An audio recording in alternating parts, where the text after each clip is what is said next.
Good afternoon. I'm Stephanie Agar, the V&A Membership Events Manager, and I am absolutely delighted you're able to join us online today for an inspiring discussion with four women who really embody the definition of the word polymath. The V&A is delighted to be one of the venues working with the Polymath Festival to present this panel, as not only are many of the objects in our collections the works of famed polymaths from Da Vinci to William Morris to Eileen Gray, but I kind of think of the V&A as a polymath institution itself, given the breadth of our collections, which that invite the visitor to draw those connections across the ages, the materials, and the disciplines. We are so looking forward to welcoming you back into the museum when we can, but in the meantime, we're delighted to be able to welcome you virtually to events like these and to visit our collections online. Before I hand over to our esteemed panel, just a few quick notes. The talk itself, the discussion will be about 45 minutes and then time at the end for questions. We'll try to get to as many as we can. I know some of you have sent those in advance, but do just add them in the Q&A box at the bottom of your screen and we'll get to them at the end. We will be sharing the recording of this talk online with all of the ticket holders, and it will also be on the Polymath Festival's website for those of you who join the festival in full. And so you can watch it later. For more information about the festival and its full lineup of speakers, as it is happening over these 2 weeks and will be available for 3 months onward, I think, if I've got my information correctly, you can visit davincinetwork.com. I think we put a link to that in the materials we've sent out, and we will do again with the recording. And that's really it in terms of notes from me. I know you're really keen to hear from our panel, as am I. So I will hand over to our moderator, Waqās Ahmed, who is the founder of the Da Vinci Network and the Polymath Festival and a polymath himself. So who better to moderate our panel of multi-talented artist scientists, Dr. Merritt Moore, Dr. Shama Rahman, Stephanie Hill, and Dr. Jasmine Pradissitto. So Waqās, over to you. Stephanie, thank you so much for that wonderful introduction. And it is indeed an honor for us at the Polymath Festival and the Da Vinci Network to be working with such a prestigious organization such as the V&A. Of course, I don't need to talk about the rationale for why we partnered with the V&A, as Stephanie has done that already so eloquently. But what I will say is that this has provided an opportunity for us to present some wonderful examples of multi-talented individuals. And you're going to hear from them today on this panel, discussing various themes, including the art and science divide or the apparent divide, and also drawing from their own experiences, because often that subject of art versus science or art science is quite abstract and conceptual. So we're going to bring it to life today and through our panelists. And we're going to start off first and foremost in no particular order, but we'll start off with Dr. Merritt Moore, who is a Harvard and Oxford trained physicist, a professional ballerina, and indeed a prospective astronaut. How fascinating does that sound? Now, I'm going to pass over to Merritt to talk a little bit more about and elaborate a little bit more about each of those aspects of her life, or at least her professional life, and then we'll move on to the next panelist. And then once we've completed that, we will then have a short discussion between us, and we will invite questions from the virtual audience. But let us start off with Merritt. Hi, Merritt. Thanks for being here. Hi. Thank you so much. It's an honor. And so such an honor to be on this panel, because I think I've been trying to pursue, as you said, like professional ballet career and physics at high levels. But for most of my life, I've had to feel like they've been separate. Like I had to hide from the dance world that I pursued physics, had to hide from the physics world that I pursued dance. And it was only a couple years ago, right at the end of my PhD at Oxford, that I like looked back and I was like, why? I've been pursuing this now for a decade, 10 years, both kind of in secret. And I just thought, like, why not both? Like, why do I have to feel like I'm constantly like scurrying from one side to the other, kind of pretending? Like, it is hard work to pursue both of those fields, but it was even harder work to kind of overcome, like to push against the prejudices and the stereotypes that one should do just one or the other. And so after that, just been trying to fuse them together. So either working with, well, now during COVID, I haven't been able to dance with other humans, So I've been using this industrial robotic arm as my dance partner, because who knew a robot would be my only dance partner for a very long time. But it's been so fun to kind of push advance in the arts through working with this technology, but also pursuing it constantly and talk with the researchers, saying like, oh, I've got this crazy artistic idea. How can we make this happen in the engineering world and the physics world? But also working with other tech, whether it be motion capture, VR, AI, just constantly loving how technology can be used to inspire human creativity. How fascinating. So I'm really looking forward to digging deeper into some of those areas. And I'm sure the audience would be really fascinated to learn more. But let's first move on quite swiftly to Jasmine, Dr. Jasmine Pradissitto, a quantum physicist and visual artist who explores ethics and the environment, among other things, within her art. So of course, that is multidisciplinary. And we'd love to hear more about you and your work, Jasmine. So please go ahead. Thank you, Waqās, and thank you all for joining us. And hello, ladies. It's lovely to be with you as well. What's fascinating to me is when I started doing both, this was way before you guys, and I didn't even know the word polymath. That was something I wasn't even aware of. So I had always made art ever since I was very small. But invariably, your family will say, no, you can't be an artist. How are you going to make a living as an artist?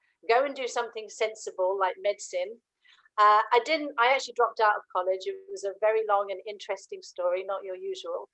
But eventually I ended up going back to college, and yeah, I came out with a PhD, which is still a miracle to me. I took my thesis off the shelf the other day and I went, oh my goodness, who actually wrote that?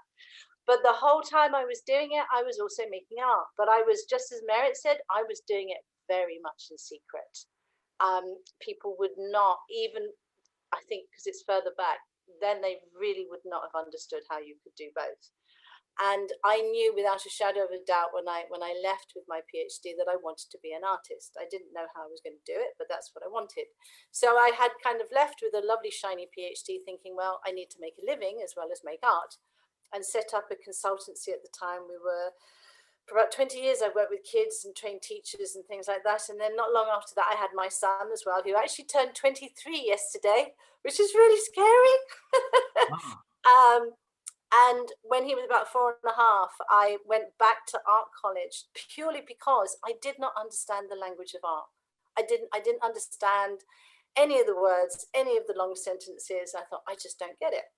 And I had been self-taught until then, and sort of continued. And as the time has gone on, working with the kids, I was talking about science, then I was talking about science and art. Then I think after 20 years of working with children, I started to have a feeling that I needed to say something about the environment. It crept up on me. It wasn't something, I didn't say this is something I want, it just crept up on me. And for me, the combination of all these subjects has meant that it's about finding solutions. I think that the beauty of this, and I've always said to my students that without a shadow of a doubt, I am a dopamine junkie. I'm an ideas junkie. I'm high on this stuff all the time. And that's what I want for other people, because if you can get dirty, if you can play, if you can, it's amazing. You don't need to go shopping. You don't need to go and do things like that. So the whole polymathy thing, I was thinking about it today. And for me, I think it's about feeling rather than knowing. I think there comes a point where you join all these subjects and it becomes feeling rather than knowing. But, oh, and right now, this has all come to a beautiful sort of crescendo without me intending, and I'm now creating sculptures that actually absorb pollution. But I'll mention that a little bit later. But thank you, Waqās. That's a little Wow. Amazing. Well, you know what? Let's go into that in a while when I ask you a bit more about how these different areas connect for you. But let us now move on to the next panelist. I know everybody's really fascinated, really enjoying this at home. Now, this is a really interesting and unique case we have here. Stephanie Hill, a model who was Miss England, and she was even, she's a singer who you may have seen appear on The Voice, the TV show in the UK. Well, it's not just in the UK, but she appeared in the UK one, I believe. But she's also a ballroom dancer and also a budding cancer research scientist. So let's hear more from Stephanie. Hi, Stephanie. Hi, thank you so much for having me. as everybody else in the panel is already aware, I'm fangirling incredibly because I'm amongst such esteemed personnel. So I've been telling everyone at work all about this. I came straight from the clinic and being part of one of the recruiting studies for an urgent public health study, which you might have seen in the news. I won't mention the name, but it's been on this morning. So there we go. Yeah, I'm really busy, to summarize it. I don't have a spare minute and I get bored easily. I think that's just the best way to summarize how all of this came about. Something would happen, or I'd maybe get to a point where I didn't want to progress any further, be it with dance. I'm also an equestrian as well, and lots of things going on.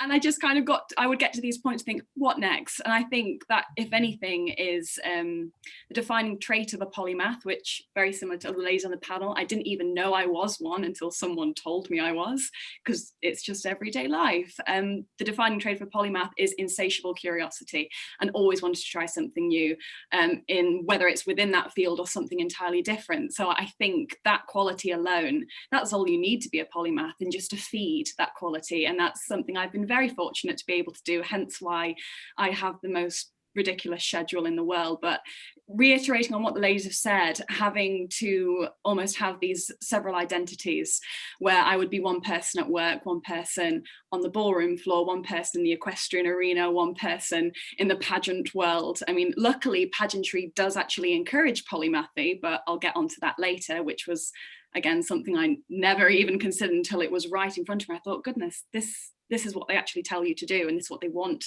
from a candidate. So luckily it has actually been almost nurtured in me. But yes, having to operate these multiple identities instead of just being able to be one thing that can do many. So yes, it's a wonderful, wonderful privilege to be here, and thank you so much for having me. Oh no, it's a real pleasure, and it's a real pleasure for all of us, including the audience, of course. Really looking forward to digging a bit deeper into some of those, especially the pageantry. There's a lot of misconception about pageantry, isn't there? Oh, here we go. But let me cut that conversation, hold it rather for the second, whilst we introduce our final panelist, who is Dr. Shama Rahman. She is a musician, a performer, actress, and a complexity scientist who explores the neuroscience of creativity. So Shama, it's a real pleasure to have you on here. Please introduce yourself, tell us a bit more about yourself. Absolutely. So there's so many parallels with all the ladies here. I'm just sort of also fangirling, potentially not so quietly in the background. But when I was little, I wanted to put the word explorer after my name, and I realized that wasn't a thing anymore. But actually, many years later, I did manage to fulfill just a little bit of that when I ended up in Antarctica, being the very first sitarist to perform there. Potentially can talk about that a little bit later. But equally, I was doing music from the get-go. I was humming incessantly since I was about 2 or 3 years old. But then, I reached my sort of teen years and I'm like, is it even possible to be a musician? How does one become a musician? And I was kind of like sneaking off from school, believe it or not, and like practicing 9 hours a day, like evening wise, coming in like kind of bleary eyed and all the rest of it. But you become a doctor, a scientist, a lawyer, and all the, that sort of thing. So I dutifully went off and did that, but not because I wasn't interested. I was incredibly interested in biology, which came about through drawing, actually. I got very, very interested in bees for some reason, and I'm still very, very fascinated by bees. And I ended up in biology, specifically biotechnology, went into molecular biology on a train station. I was just like, do you know what, that thing called music, it's now like stopped becoming just a thing I want to do on the side. It's become a real sort of like, this is what I've got to do. It's like one of those things, and I was like, well, maybe I don't really want to choose anymore. I'm going to give myself 4 years. I'm going to become a professional musician or whatever. But obviously that's not exactly how it works. So at that point I decided I wanted to do a PhD where I didn't want to choose anymore. And so I brought the sciences and the arts together, and I ended up looking at the neuroscience underlying creative processes, different types of creativity, different stages of creativity, and the different mental modes you have to switch into. ended up at the complexity physics department, learning a whole bunch of new maths. And at the same time, I founded an art science creative production company called Jugular. So joining the head and the heart. And within that, ended up doing a lot of science theater, installations, games, also cross-disciplinary salons, working a lot with kids as well, essentially teaching quite heady academic subjects, but through lived embodied experience. And then now I kind of looked around and went, ooh, AI is doing pretty well. And I'm now productizing a lot of the sort of findings from my PhD and Jugular in a new startup called Neuroscientist, where we're utilizing AI as a creative provocateur to augment the creative process. So that's me in a nutshell. A nutshell, wow. Quite something.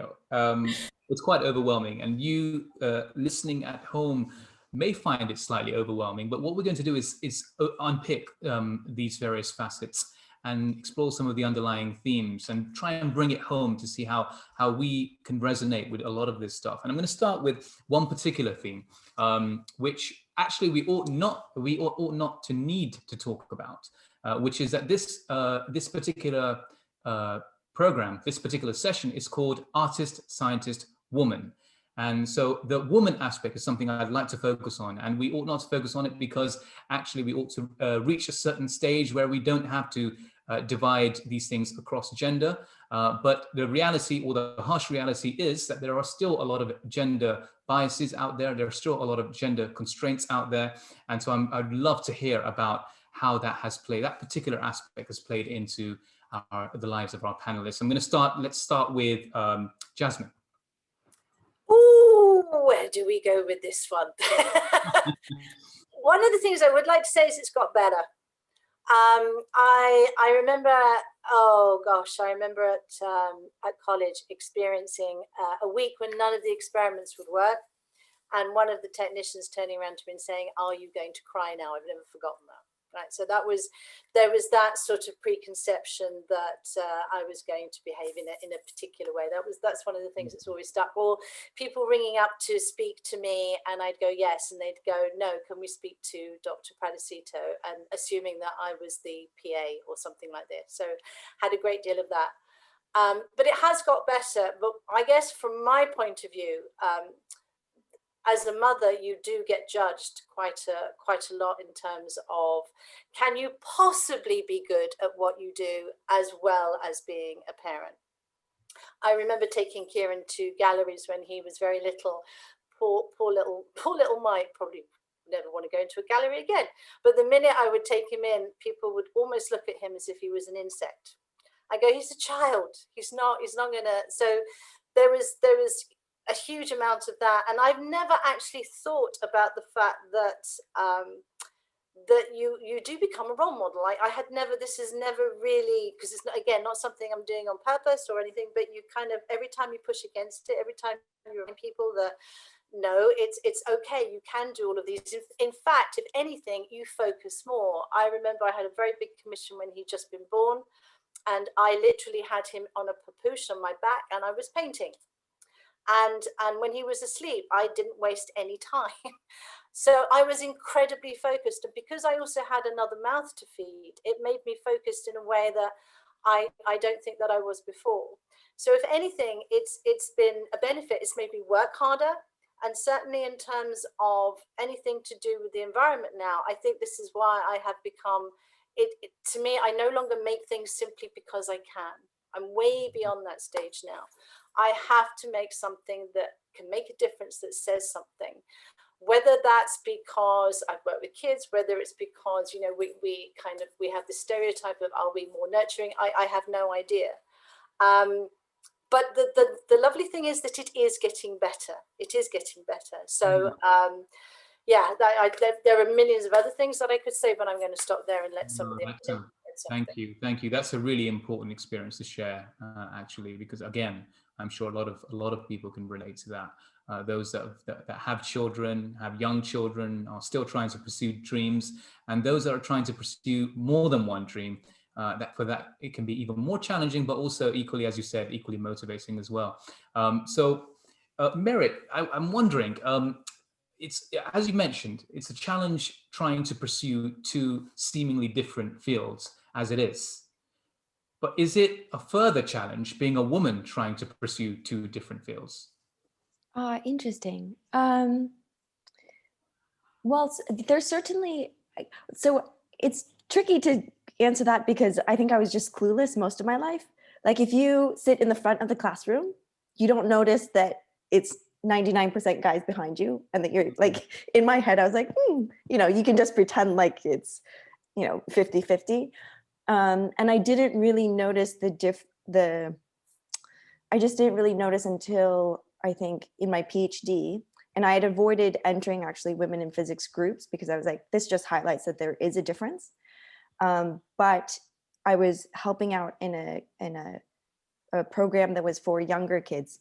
And we were all in a dining hall at Oxford. And it was during the time where there was this discussion of whether or not they should change the portraits up on the wall because it was majority, all the presidents had been male. And we had been dining there and there was one portrait that was a female.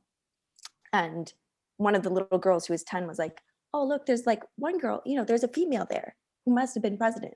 And the girl next to her was like, no, just probably a wife, and at that I was like, wow, like those little things make a difference. What the little girls are seeing makes a difference. And so at that point was like, was when like all the energy to change that kind of got built up in me. And so, and I just noticed certain things, like all the textbooks were written by men. And I think that, generalizing a little bit, but a certain type of man who wants to study in a certain way. I think often I want to know the why, I want to know the lateral, I want to know why this is connected to this. And I think that's a generalization for women, but also I think a lot of men are turned off by the way that science is taught in that sense. And so that could be fixed. And also if you have professors, if all of them are male, a lot of the times I found during my PhD is the men would be able to, the male PhD students could have a meeting with the male PI at 2 a.m., right? But as a female, I had to be wary about that, right? Like not that anything would happen and not that I ever got any weird vibes, but you just don't want to, it's just like, you want to make, it limits the timing that you can meet with the PI, or they'd all go to the pub or go on a bike ride. And it just, if you don't have females that are up there, it kind of limits your access to that. Yeah, and tell us a bit more about the work that you're doing to empower other young females that are looking to pursue the arts and sciences. All right, so I think also encouraging females into science is like emphasizing that it is incredibly creative, that it's super collaborative, that it's so much fun in the lab. Like we would be blasting music and it was just such a good time. But I think the perception is when it's taught is like, you have to go sit in a library with a book and memorize it, and then regurgitate facts. And so my sneaky way is, so like my mother would feed me broccoli with a lot of cheese on top. Like she would hide the broccoli. So right now I'll create dances to like Billie Eilish or Bruno Mars, or I'll do these dances with these robots and then like put them out there with my intention is I'm like sneaking science and tech underneath a lot of cheese or a lot of like hip hop, just to like, be like, look, science, tech, robots, AI, programming, it's fun. Like it can be creative. You can be feminine, you can have fun, you can be, have an imagination and still explore and pursue research. That's amazing. The significance of role models for young people in this regard is paramount, because as I said, it's easy for some people to say that you could do this or this is possible, but being able to provide actual case studies, real life people that people can relate to. I mean, the people are listening to you guys now and thinking, wow, this is just like, my friend or my sister or my, it's really, really quite something to listen to. Now, I have a question for Stephanie, actually, and it's again related to this gender thing and this gender bias stuff. And I want to take it in a particular direction, but if you have something else that you want to explore, please feel free. You mentioned earlier on about pageantry, and we talked briefly about the misconceptions related to that kind of line of work, so to speak. Can you tell us a bit more about your experiences there and how you're helping to kind of help change that? misconception? I'm going to try and keep this as brief as possible, but I've been in the industry for a long time, in the pageant industry, and I think it can be, all of us are talking about our experiences and one thing that really stands out to us. And for me, it was when I would be working as my pageant self, I would be delivering a speech or I'd be supporting some kind of advocacy. And then someone would say, so do you have a day job? And I'd say, yes, I work in cancer research. And they would be floored. And I think, you know, there's nothing wrong with associating people in pageantry with, let's say, more media-based jobs. So many are presenters, so many are performers, because they just seem to go hand in hand, because pageantry in itself is almost a performance. It's almost like a bit sparklier ambassadorship, because invariably these ladies stand on stage and they talk about world peace, but invariably they are doing a lot for it in one way, shape or form. They are just ambassadors elected by their country to go and work with a little bit of freedom about causes that they are passionate about. But there are more women in both science and pageantry, but kind of relaying back to the whole polymathy in pageantry, in the pageants that I have taken part in, I've been a former contestant of Miss World, and now I'm going towards and hopefully going to represent at Miss Universe. In Miss World, you had to have, thank you.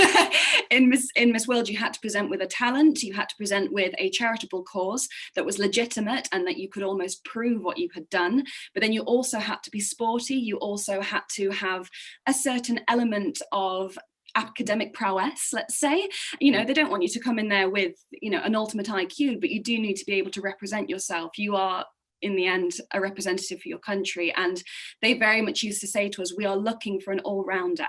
And I never used to think, never once triggered, most people say polymaths are all-rounders, but invariably for you to be recognized in this competition, you had to excel at all of these different rounds of the competition. So that did encourage polymathy. It wasn't just about kind of turning up with some random talent that you decided.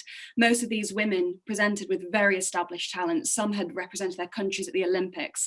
Some were professional singers.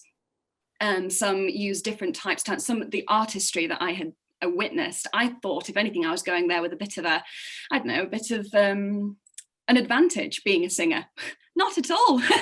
They were all just as good as I was, and I thought I'd really practiced that craft. And it wasn't until I had the chance to work with these women, I was thinking, gosh, this is 118 exceptional polymaths, and there's one from every country, and every single one of them is very passionate about encouraging multifaceted, multidimensional women coming through.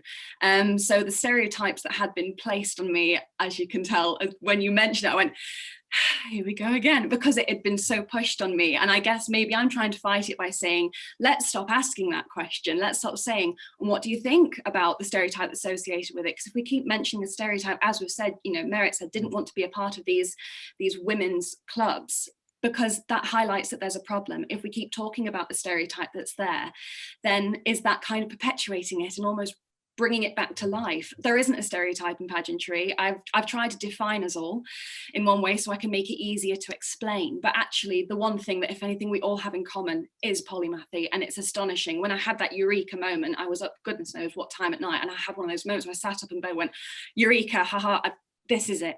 That was my eureka moment, thinking, oh my gosh, this has been something that has been pushed, but I never even realized it, and I've never been able to define it. So if there's one stereotype you can associate with the women in pageantry, it is polymathy, and that is with great pride. So that's the new stereotype I want to take forwards, I think.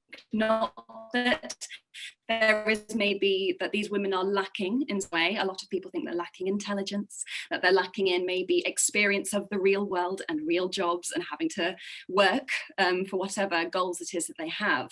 That isn't necessary anymore. Maybe that might have been the case, but actually even looking at the 50s and the 60s when things were a little bit more probably not as protected as they are now, those women were still incredible ambassadors even then. They were just operating in times that limited them.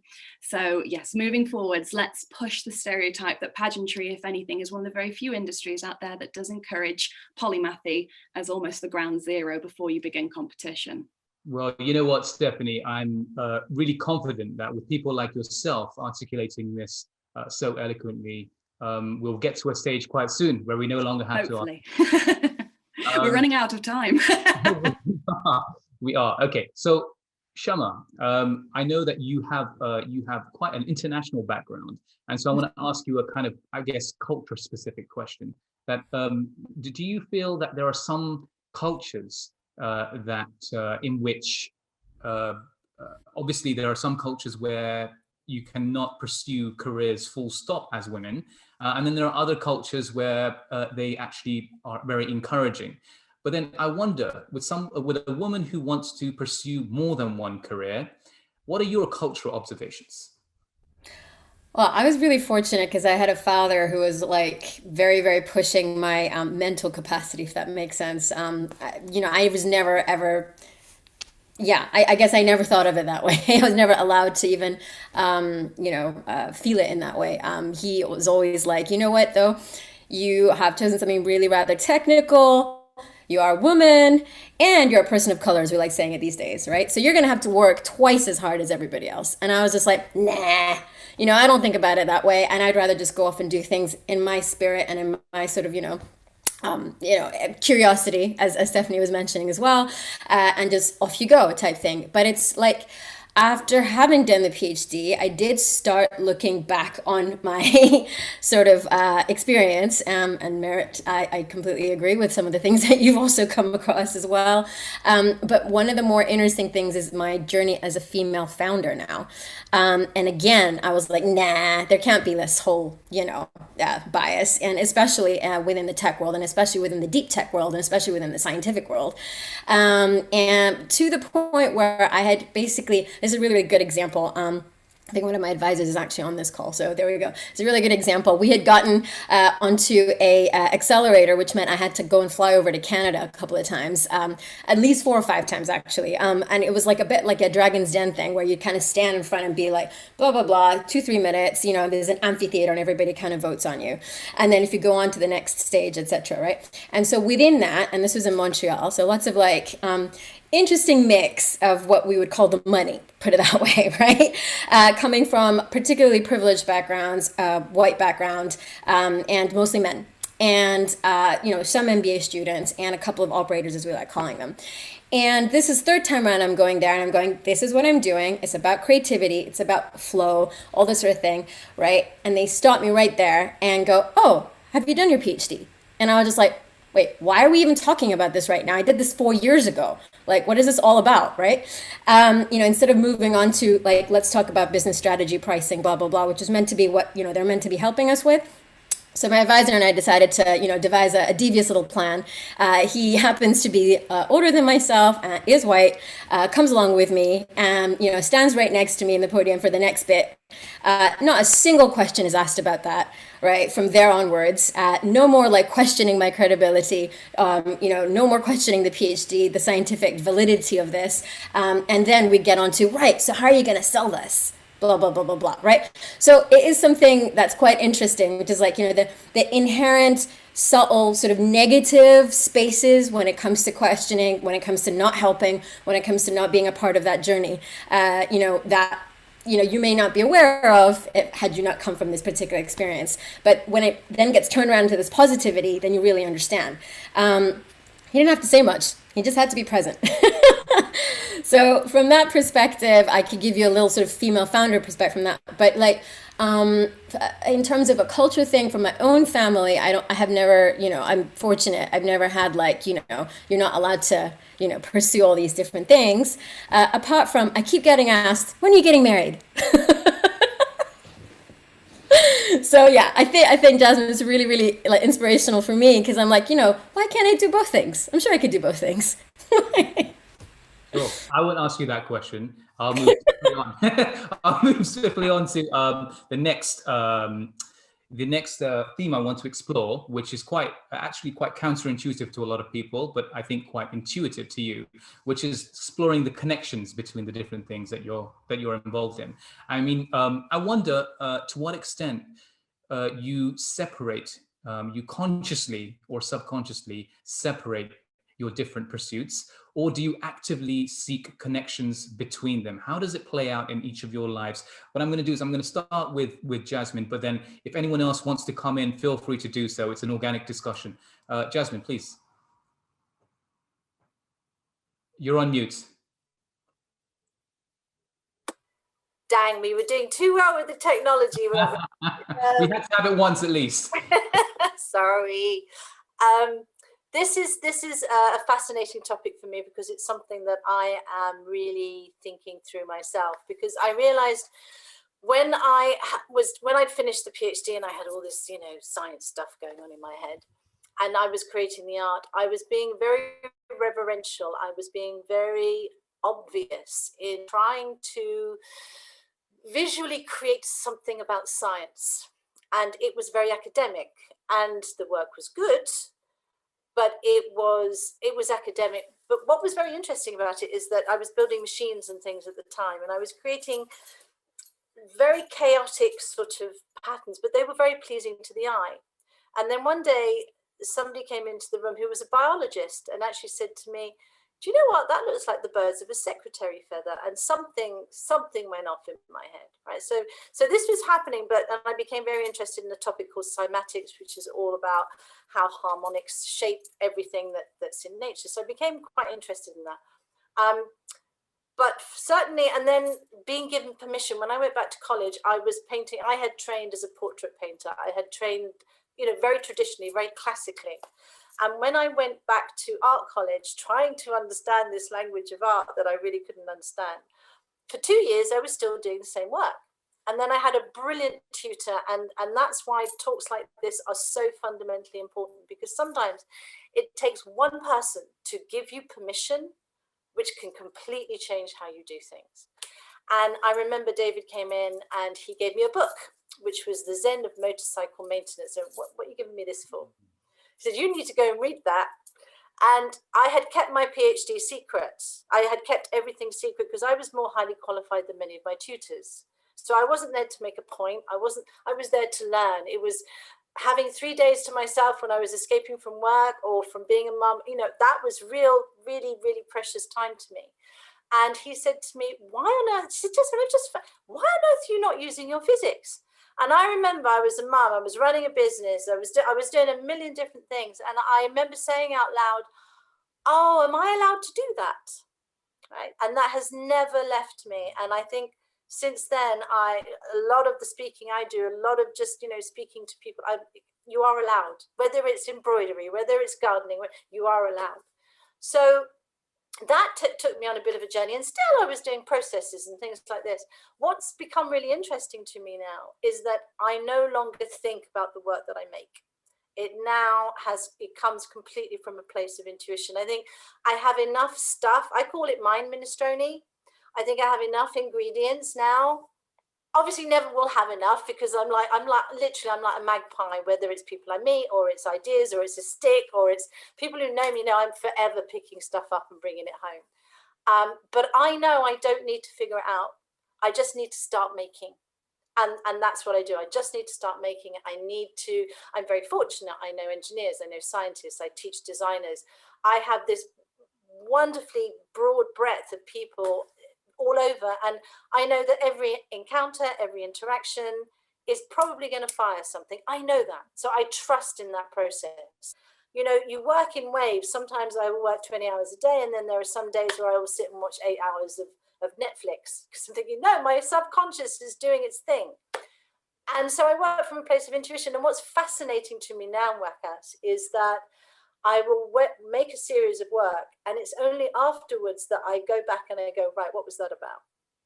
And the story is just there. Rather than trying to create from a narrative, which is so much more, as I say, I wanted to move, it's more about this thing, I was thinking about this today, it's more about the feeling and not the knowing. So I don't know if that's helped or if that's clarified anything, but I think it really is just about play. I guess working with kids and stuff, you've got to play, you've got to not worry about failing or messing up or not being good at things. Because again, I've worked with businesses, I've worked with CEOs and people like that. And what fascinates me is the better that somebody is at something, the more sort of, they really don't want to be bad at something. They don't want to go and play. And that to me is the secret, that awe, that wonder, that, oh, I understand how a rainbow works, but I'll still pull over to kind of in the car to look at it. So I went off on a tangent, but what do you expect? It's about thinking. Of course. We love those tangents, and they're not tangents. That's the whole point, right? according to the philosophy that you just outlined. Anyway, anyone want to comment on that, please? Well, I love the comment that Jasmine was saying about intuition and how, because like, I always thought that they were so separate, the physics and dance. And I didn't realize until later on, like there was a video that went viral talking about the torque and moment of inertia in a fouette of a ballet turn. And I was just looking at it being like, oh, is this not what everyone's thinking about all the time? Like, because it had been in my physics class like 10 years earlier. And I just realized how much, we do these projectile motion equations 1,000 times. And I realized, yeah, in my dancing, I would visualize the center of my mass. During the turn, I would know where the torque, the moment of inertia, like all of these things, I'm a big believer in visualization. So every time before I start a combination, I visualize in my head exactly where I'm going to be, not just musically, like for the artistry, but physically. And having that physics background just made me much more free in exploring the artistry aspect of it and the emotions, because I had that foundation of, I would experiment. And I started dancing at 13, which was quite late. And everyone told me I would never make it as a professional ballet dancer. And so pursuing physics at Harvard and Oxford, like I had very limited time. So each hour that I had, I was like, we got to be experimentalists about this. I don't have 8 hours to just kind of like waff around and just by repetition. I need to be super clear about, the inputs, the data, the results, and then what parts of that I'm going to keep. And then it becomes intuition, and then you're just free as an artist. And that's what I loved. Wow. And there are aspects where dance helps physics, but I'll pass the baton. Right. Any other observations on that? Stephanie? I think one of the biggest misconceptions, again, with polymathy that Merritt said, is that seems to be this really strange stigma that if you didn't start something when you were 3 or when you were 2, that's it. It's over. And dance is a big thing for that. I'm also a ballerina. I did ballet until I was 18 years old, but definitely was never going to be a professional. And you'll probably understand why. I'm tall and I'm quite wide. And I didn't believe I had it in me to actually break those barriers. Of course, Darcy Bussell did, one of famed ballerinas. So maybe if I'd have pushed a little bit harder, I could have done. But again, it's very much perpetuated in dance in particular, that if you didn't start when you were 3, you'll never be a champion. You'll never be professional. So hearing you starting at 13, my 12-year-old self is going, yes, oh my God, because I started ballroom and Latin very late. I started at university. I, if anything, kind of went thinking, well, I've done ballet, so surely it's similar. God, no, everything on ballet is on the balls of the feet and on the tops of your toes, whereas of course ballroom is all heel driven. So I'm still working with that, and if my ballroom teacher saw this, she'd be like, she tries to do a foxtrot on her toes, which some of it does work, but it doesn't. So that kind of perpetuating that myth that so many people pick up these hobbies later on in life and then they end up excelling at them, but we don't hear about it. All we hear about is the child prodigies that showed such natural talent at a young age because it was nurtured. And it's never too late to be a polymath, and it's never too late to try something new. People think that, that you're running out of time. I know I'm contradicting myself because I said that earlier in essence, but actually when you have that kind of mind, and I think when you start that ball rolling, you can just keep adding things. And that's very much what I've done. None of us started any of the things that we're doing now at 3 years old. Maybe one thing, but we didn't start everything at 3 years old because it's physically impossible. I haven't quite yet anybody who started a PhD at 3, but I'm sure it could happen. Well, who knows? Anything's possible, but everything has to be built upon. And there's also this theory that to be a polymath or to truly master something, you have to have spent 100 hours or 10 hours at it. That's also not true. It's also on the individual. I think we've got to be so much more flexible with the parameters that we're putting on what kind of constitutes success, what constitutes as being able to master something as well, because many of my colleagues and friends would say, I've got a long way to go in clinical research. I'm right at the beginning. If anything, I'm hoping to start my PhD at the end of the year. So if anything, I'm years behind all of the ladies on this panel, but that's the thing, it's flexible. It doesn't, why are we putting timelines on everything? I've never understood it personally. And I would love to learn to play the piano one day. I'm terrible at the moment, but I'm looking forward, if anything, to hopefully having some spare time at some point in my life to do that. And there's nothing kind of stopping me. I'm very much kind of focusing on the fact, thinking I'm going to do that one day. And that's something we should encourage, that you don't have to think, oh, well, because I didn't start at 3, it's never going to be natural for me. Yes, it'll be harder. Of course it will, because your brain is already filled with so much more stuff. It's not fresh and new and 3 years old, of course, but actually on your previous experience, you can draw on those and it will make it easier in a different way. So that's like kind of commenting on that whole, you have to start at 3. I think we need to completely dismiss that. And I'm so pleased to know that you start. I've just assumed, if anything, with complete ignorance, that you did start at 3 years old. So it's amazing to hear that you start at 13. But that's a good point. It's not just, sorry. No, go for it. Go for it. I was just gonna say that conception of like, oh, they had to start at 3. But I think another harmful conception is, or limiting one is, oh, if you try it and you're not immediately brilliant, or you don't show signs that you're fantastic, oh, you should, that's okay, just try something else. And I think then people are disappointed because at the end of the day, they haven't had that time to try to kind of explore, and perhaps it takes 10 years of just like progress is not linear, is it? It can come at different levels, at different stages.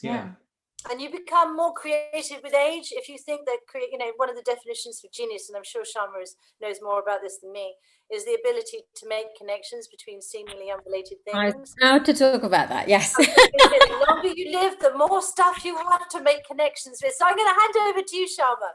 I was just going to say the main thing is like the connectivity between these different sort of seemingly disparate disciplines. Like, Stephanie, we should definitely have a jam. But the thing is, having started, say, music from, one particular angle, say, really early on, I only picked up the sitar in my early 20s, and now I'm doing it, professionally.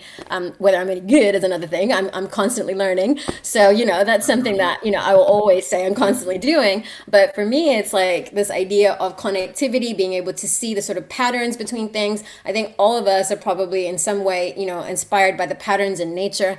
Hence why I'm going into complexity and all that sort of stuff. Being able to visualize, I very much agree with you on that, Merritt, is like, visualizing, not only sort of like mentally or imaginating, I just created a new word, imagining, there you go, imagining, what you might be doing, in your sort of next step, sort of experimentally or with your body, but also, I've been very interested in multisensory integration, which is, we've all done heady things and we've all done body things, right? And, that sort of thing of bringing it together and then forming that intuition to then, guide your next steps, associating it all within, whether it's music, whether it's science, whether it's mathematics, whether it's like dance, there's definitely lots of links and connections. And being like, I think, very concerted, we're not saying that time is running out, it's more that we're quite efficient with our time potentially. And we're like, okay, this is what I'm going to learn, this is exactly how I know how to learn this thing, and this is how I can make it my own and then express in it and then really create within it, right? I think that's quite interesting, is what I'm kind of like figuring out from what we're talking about here. And for me, Waqās has asked me to also like chat to Howard Gardner later on, and I do think that we are all synthesizing. That's what we're doing. It's our synthesizing minds and bringing it together. That's an amazing thing to end this part of the discussion on. I'm gonna call in Stephanie from the V&A to see if there's any interesting comments or questions from our virtual audience.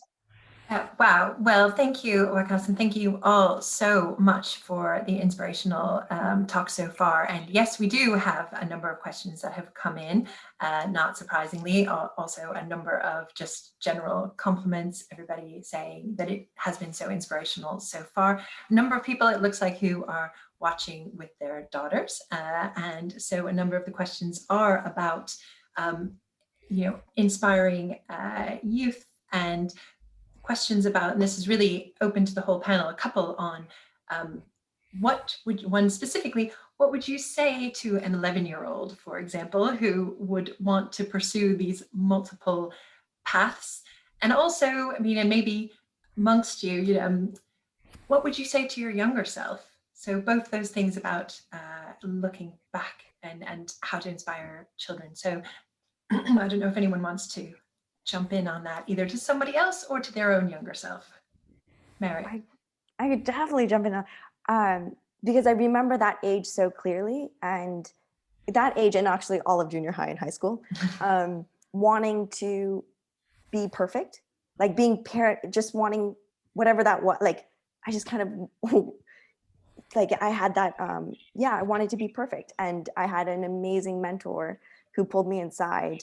She was a dance teacher, and she was just like, Merritt, she was like, basta, stop, like perfect. Stop beating yourself up to try to be perfect, because perfect is replaceable. And she made the metaphor like through dance. She was like, you go to an audition and everyone's going to have perfect feet, perfect legs, perfect body, perfect this. She's like, but they are replaceable with the next perfect person. And she's like, be like the more unique individual, like go down your quirky path, find it your own way. Whatever you can bring to the table that no one else can is going to make you irreplaceable. And so not only was that was something that like clicked for me. I was like, not just for auditions and in the dance world, but in life, where I find myself tumbling down this weird path. And I'm just like, you know what, we're just going to go for it, because, it's just, this is who I am. And this is what I'm going to, this weird experience and this weird passion that I have, that's what I'll bring to the table later on. And Merritt, I want to add, just because I've spent so many years in education as well, and let's not start on the education system, but it really was designed for a past era.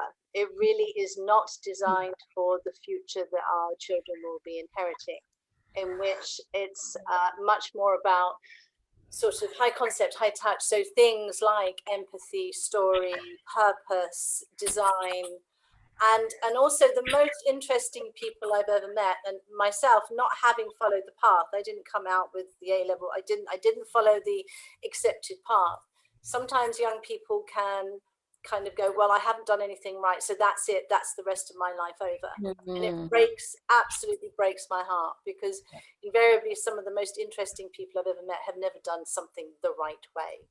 So as long as I've often said to my son, all I would like for you, Kieran, is that when you get up in the morning, you go and do something that doesn't feel like work. Now that might seem like a privilege and you might have to make sacrifices, but that's ultimately what we would like, I think, for our children. When we kind of do that, say that thing, we just want them to be happy.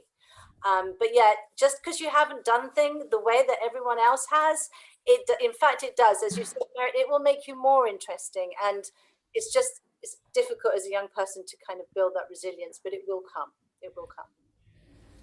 Yeah, definitely. I see there's a few of these questions around, do we need to reform our education system? Yes, and I single-handedly tried. That doesn't work to do it single-handedly. But like this whole thing about creating workshops, we tried to take it into schools as well. Like, and it came about when I was basically teaching A-level biology at one point, and somebody asked me what an atom was. And I was like, wait, what? That's within biology A-level. Why do you not know this? Oh yeah, but we learned that in physics. I was like, okay.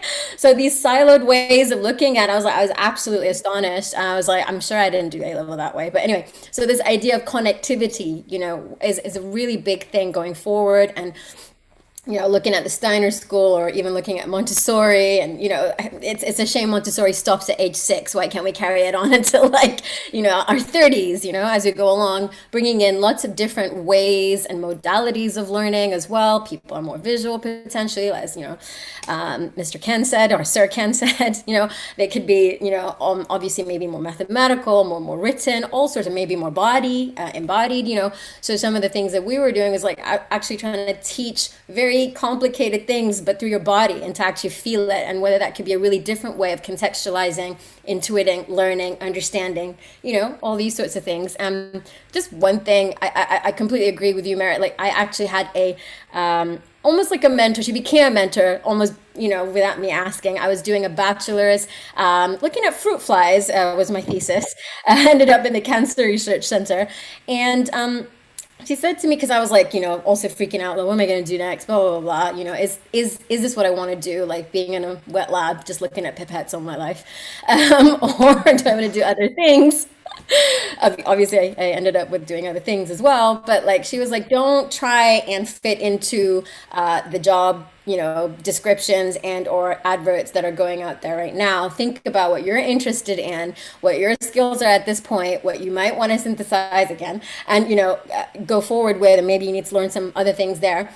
and then see if something fits around you, or go and, well, and then I added this part, you go and create it. So from there on, I've just, you know, maybe made it even more crystallized. I just go and create it. If it doesn't exist, go and create it, you know? But just as a thing to anybody at age 11, definitely very, very important point. I think it's gonna be okay. You're gonna be fine. You're gonna have a great time. Lovely. Stephanie, do you want to comment on that? Yeah. I'll keep it. Oh, sorry. Oh, there's two of us. Over to you, Stephanie. You or me? Well, I will keep it brief, but going back to what Jasmine said, it must be so disheartening as an educator to see young children being failed by the system that is telling them that if they don't get a certain letter on a piece of paper, they're not going to amount to anything. Every single person who has been, let's say, prolific in my life has not gone through the typical route at all. My supervisors left school without any GCSEs, and now they're PhDs and professors, and these are people who are running trials that could change the modern paradigms of medicine, and they didn't have any GCSEs. And they tell these stories about how they had these midlife crises when they were somewhere in the world, and then said, you know what, I'm going to go back to school, and I'm 40. It doesn't matter. And I hate the fact that and I very much felt this, I didn't get the A levels I needed to get into university. I basically just threatened them that I was going to keep applying until they let me in. And then I left the interview saying, why did I say that? What a moron. But it worked. And this is the thing, is that they said, well, you know what, if you fail your exams, there's nothing you can do. But I didn't. And those A levels didn't define me. I thought they did. And I don't, you know, we know the education system needs a big overhaul. It doesn't cater to 90% of the population. And even then the 10% it does cater to, it still doesn't give them what they want or what they need. And no, I can't imagine what that must have been like for Jasmine, seeing these children going through and being failed over and over again and defining themselves by letters, or now numbers, I think it is. So that's something I would definitely tell my 12-year-old self, 11-year-old self. It might be a bit soon for you at 11, but it will come, unfortunately, because I don't know how quickly we're going to be able to change things. And it might be a bit of a, oh, well, it's all right for you, because I did feel like that when so many people said to me, you'll be fine, it doesn't matter. I'd say, well, it's all right for you. You've got the job, you're where you need to be. But they were right, and you will make it. You just need time. And that's all it is. Give yourself time. Not everything has to be done in 2 years or 1 year. It doesn't matter at all. It really doesn't. We've got a long life. And I know we say it's short. It is in other senses. You know, we want infinite time with our loved ones, but 80 years, if we're lucky, is a very long time to spend in education, that's for sure. So, you know, I'll be happy to spend another 20 years in education, and I have every plan to do that. So when you're 11, you'll be fine. You will not be defined by that piece of paper with grades on. I mean, it's absolutely fantastic. We have so many questions coming in, but I'm also conscious that we are going to need to wrap up. Waqās, I know you wanted to just wrap up a little bit, so I'll hand it back to you briefly. Yeah, just to summarize, this kind of discussion doesn't really warrant a summary, to be honest, because every angle that's been explored has been substantial and relevant and important. And so I urge people that haven't been able to catch the session to watch it. Nonetheless, it can be found also at the Polymath Festival, where there are a whole bunch of discussions being had at a similar level, with talking about many of these issues of art and science and beyond, looking at how people can become more holistic, synthesizing minds, looking at how people manage their times, being in different spaces, being in different fields. We're lucky at the Polymath Festival to have such esteemed participants and speakers who are contributing their thoughts. And we really think that over the next 2 weeks, it's going to really spark a big conversation around this whole theme of specialization, and whether or not our current understanding of specialization is valid for the 21st century, or whether we should be taking a different approach. And just listening to examples like these on the panel today is just highly encouraging, highly inspiring, and again, demonstrates what the human mind can achieve. And all of these, all of these panelists, they're still at a very early stage in their careers, actually. And there's so much more to do. There are so many decades ahead we hope. And so I'm just interested to find out, to check in. I mean, we're all friends, so we're going to be checking in regularly, but it'll be interesting to check in, the next decade, what's happened. So yeah, maybe Stephanie, the VNA, can host another discussion where we come and see what Stephanie Hill has accomplished in 5 years' time. Absolutely. Hopefully I'll have a PhD by then.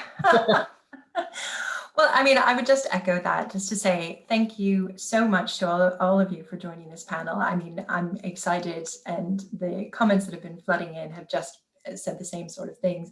Everybody has been so inspired by hearing all of this. So from the VNA as well, we say thank you so much to all of you for joining. Yes, please do come back in 5 years. We'll have a panel and see what your next steps are, because I think if I've taken anything away from this, it's for everyone out there and myself to keep being your quirky selves and never stop learning. So on that note, I'll say thank you again. Thank you all of you for joining us, and we look forward to seeing you more online later. Thank you. Thank you.